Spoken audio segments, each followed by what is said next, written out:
लीला भई गोवर्धन में, यही कलयुग की बात है। एक गोपी कथा सुनने के गई। व्यास जी बता रहे हैं और कथा को सुन करके लाला घर घर जावे, माखन चुरा के आवे और गोपी नयो नयो नूतन नूतन माखन निकाले ताकि लाला को लोभ आवे चुरावे को। तो वो गोपी घर गई, वाने माखन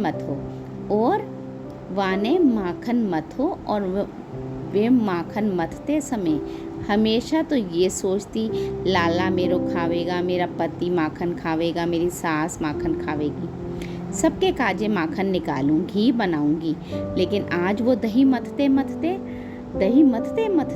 मन में विचार कर रही है, काश मेरे यहाँ का निकारो भयो माखन श्रीनाथ जी पावे और मैं जाकर के नहीं पवाऊं, वो मेरे घर आके पावे। सो वाने काकियों माखन निकाल करके मटकी में भर करके और मन में विचार करने लगी। बोले, अब उनको कहाँ पता होगा कि मेरे घर मक्खन निकल रखा है। सो वाने काकियों मक्खन निकाल करके मटकी में भर करके मन में विचार करने लगी। बोली, अब उनको कहाँ पता होगा कि मेरे घर मक्खन निकलो है। इतना बड़ो संसार, वो तो सबको ध्यान रखने वाले, उनको कहाँ पता होगी कि मेरे घर मक्खन धरो है।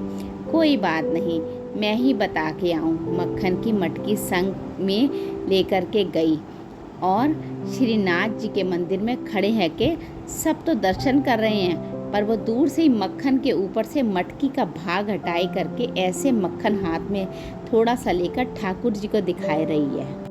धौरी गैया के दूध को जमाए करके दही बनाए करके वाको मथ करके बढ़िया मक्खन निकालो वो मैंने। आहा, ऐसी सुगंध आ रही है लाला, कोई को ना दूंगी मैं, तेरे काजे निकारो है। तू आजा घर पे, कर ले माखन की चोरी, कल ते आजा, मैं कोई से ना कहूँगी, तू बस मक्खन खा ले आकर। और ठाकुर जी को दिखा रही है दूर से मटकी। एक दिन हो गया, ठाकुर जी नहीं आए। दूसरे दिन फिर पहुंच गई दिखाने ठाकुर जी को, ठाकुर जी फिर भी नहीं आए। अब वो तीसरे दिन फिर नियम बन गयो, रोज़ मक्खन निकाल रहे और आखिर बोले, मैं ही देखूं कब तक नहीं आवेगा।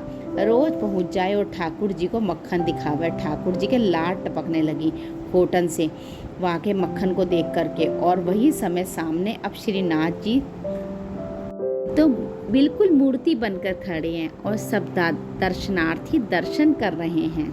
सामने कीर्तन कर रहे थे कुंभन दास जी, बूढ़े बुजुर्ग बेचारे।